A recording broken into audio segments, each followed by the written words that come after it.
Bismillahirrahmanirrahim. Allahumma salli ala Muhammadin wa ali Muhammad. Alhamdulillah, kita memasuki pelajaran ke-17 dan pembahasan ilmu kalam kali ini masih berkaitan tentang ilmu Allah Subhanahu wa taala.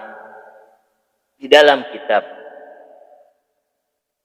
dari Al-Ilahiyat ini dijelaskan bahwa ilmuhu subhanahu bil asya' qabla ijadi, bahwa ilmu Allah Subhanahu wa taala sebelum dari penciptaan segala sesuatu. Karena di sini di kitab dijelaskan bahwa inna ilmahu subhanahu bil asya' ala qismain, ilmun qabla al ijad wa ilmun ba'dahu. Jadi ilmu sebelum penciptaan alam dan ilmu setelah penciptaan alam. Bagaimana hubungannya dengan zat Allah Subhanahu wa taala?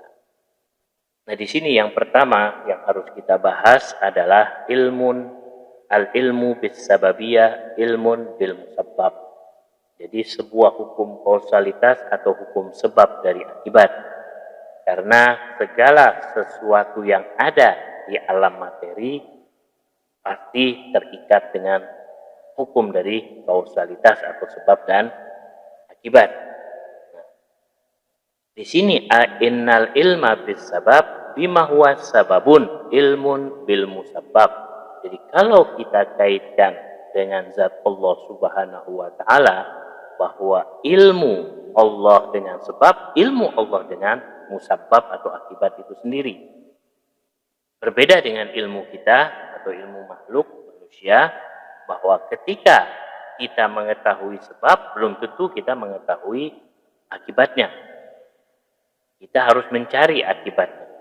Nah, bagi Allah, bagi zat Allah Subhanahu wa taala, ilmu Allah dengan sebab adalah ilmu Allah dengan akibat itu sendiri atau musabab itu sendiri, seperti sifat Allah Subhanahu wa taala adalah zat Allah itu sendiri yang tidak mungkin dipisahkan. Demikian pula dengan ilmu bisababiyah, ilmun bimusabbab. Meskipun bahwa ketika sebab itu berhubungan dengan alam materi atau alam yang semuanya terikat dengan ruang waktu, itu pasti apa? Tidak lepas dari hukum kausalitas atau sebab dan akibat. Di sini akan Al-Fakir contohkan, yaitu pada seorang yang dalam pakar ilmu falak, innal munjim al-arif bil qawanin al-falakiyah wal muhasabat al-kauniyah yakifu ala anna al-khusuf wa awil khusuf wa ma syakala dzalik yatahaqqaq fi waqtin aw wad'in khas.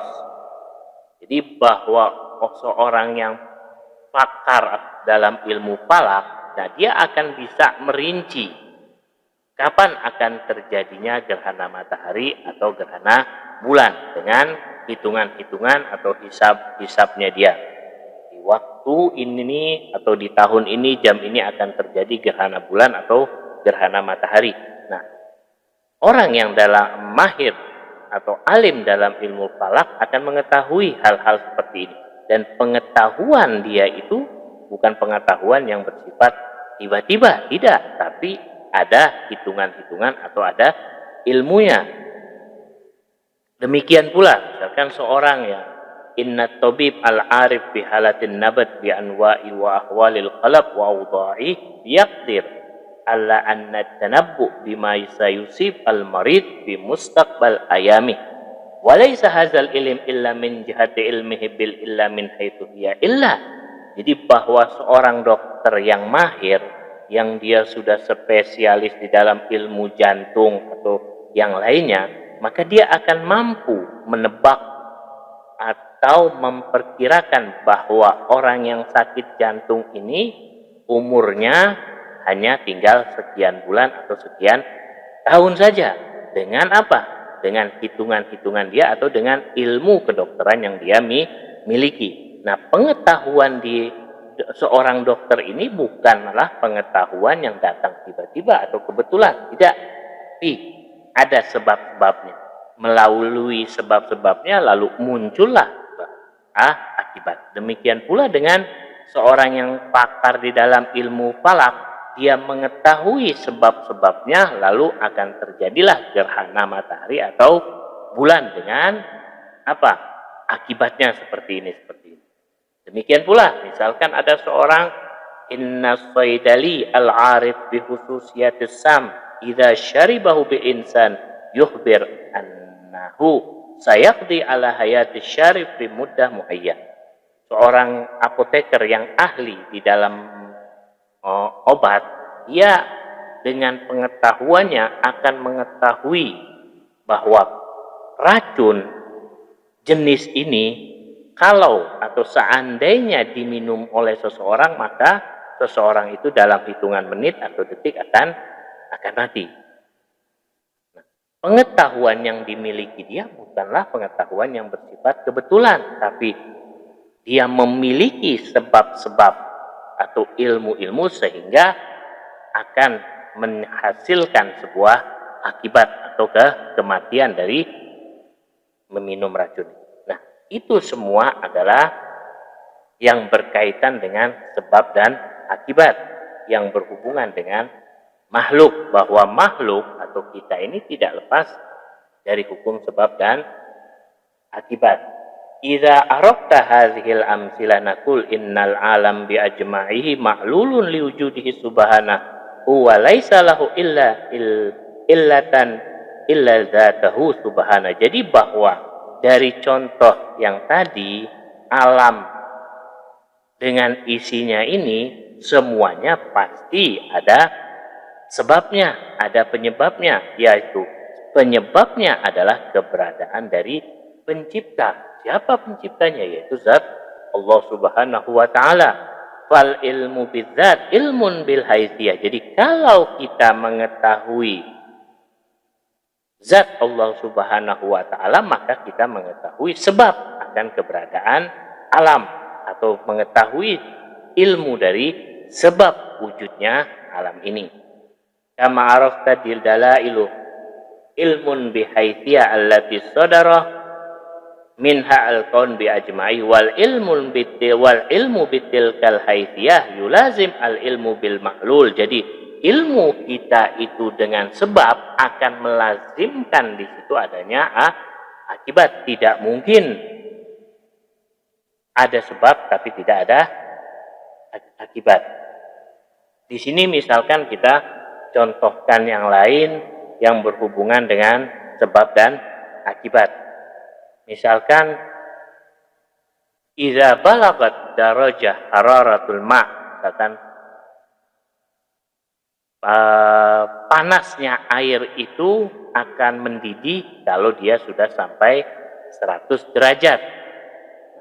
Ketika air ini sudah sampai pada 100 derajat, maka air itu akan mendidih.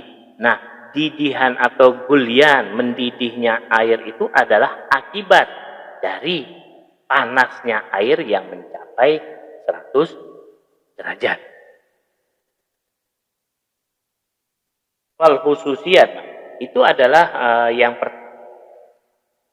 yang berhubungan dengan al ilmu bisababiyah ilmun bil musabbab. Jadi kalau kita mengetahui sebab, pasti otomatis kita akan mengetahui atau di situ pasti ada akibatnya. Lalu kalau kita melihat misalkan sebab itu memiliki karakter yang berbeda-beda.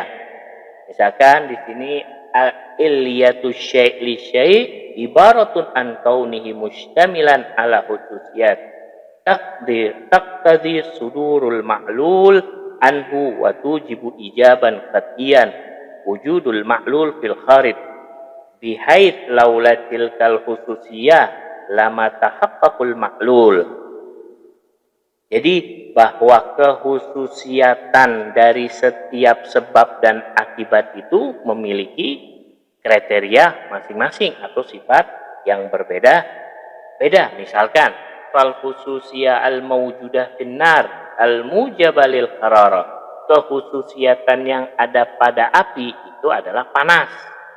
ghairu khususiyah al-mawjudati fil ma', berbeda kekhususiatannya ada pada air, al-muqtadiyah lirutubah, yang memiliki sifat basah atau lembab. Jadi api yang mana kekhususiatannya itu adalah panas, dia akan membakar. Jadi api akan mengakibatkan kepada terbakarnya sesuatu. Adapun air terbalik, dia akan mengakibatkan api itu mati atau sesuatu itu menjadi basah. Nah, segala sesuatu dengan kekhususiatannya itu memiliki perbedaan, yaitu sebabnya itu sendiri dan akibatnya pun akan berbeda satu sama lain. Inna fa'iliyatahu ta'ala lima ada binafsi zati la bihususiyati tari'ah wajihatin zaidah aliyah. Nah, kalau kita nisbatkan ilmu Allah dengan sebab wal musabbab, sebab dan akibat, tidak demikian. Tidak demikian, misalkan api mempunyai kekhususiatan panas, air mempunyai kekhususiatan dingin. Allah, ilmu Allah tidak demikian, karena Allah Subhanahu wa ta'ala yang menciptakan sebab wal musabab, atau hukum dari sebab dan akibat, atau hukum kausalitas, bahwa sebab dan musabab, sebab dan akibat itu adalah merupakan zat Allah Subhanahu wa ta'ala yang tidak bisa dipisahkan. Sebagaimana kalau kita contohkan bahwa apakah mungkin kita bisa memisahkan panas dengan api sendiri-sendiri, air dengan dingin sendiri-sendiri, kan tidak mungkin. Karena sifat dari api itu adalah panas yang tidak bisa dilepas. Wa ghinahu al-khususiyah wa ghinahu an kulli syai'. Allah tidak bergantung dengan segala sesuatu yang berhubungan kekhususiatan yang ada pada setiap sebab dan akibat. Fal wajib tabaraka wa ta'ala fa'ilun bidzatih, bahwa Allah Subhanahu wa ta'ala yang mempunyai sifat wajibul wujud adalah sebagai fa'il, sebagai subjek yang tidak bergantung dengan sebab dan akibat, tapi dialah yang menciptakan atau mengadakan dari hukum sebab dan akibat. Kalau kita lihat pada masalah ilmu Allah Subhanahu wa ta'ala sebelum penciptaan dan setelah penciptaan, nah, hubungan bahwa sebab dan akibat ini memiliki kaitan. Dan nanti insya Allah pada pelajaran berikutnya akan Al-Fakir jelaskan, lanjutkan. Tapi intinya atau kesimpulannya bahwa ilmu Allah Subhanahu wa ta'ala itu adalah ilmu yang mana sebab dan musabab itu Allah yang mengadakan. Tapi karena sebab dan musabab ini adanya di alam materi, bergantung. Jadi alam materi ini bergantung dengan sebab musabab atau sebab dan akibat. Berbeda dengan alam yang non materi yang tidak bergantung dengan sebab dan akibat. Berbeda dengan alam materi ini. Tapi karena Allah Subhanahu wa ta'ala yang menciptakan sebab-sebab, jadi Allah ingin mengikat bahwa alam ini, alam materi ini bergantung dengan sebab dan akibat yang Allah ciptakan. Mungkin ini saja, insya Allah pada pelajaran berikutnya akan Al-Fakir jelaskan lebih panjang lagi. Kurang lebihnya, wassalamualaikum warahmatullahi wabarakatuh.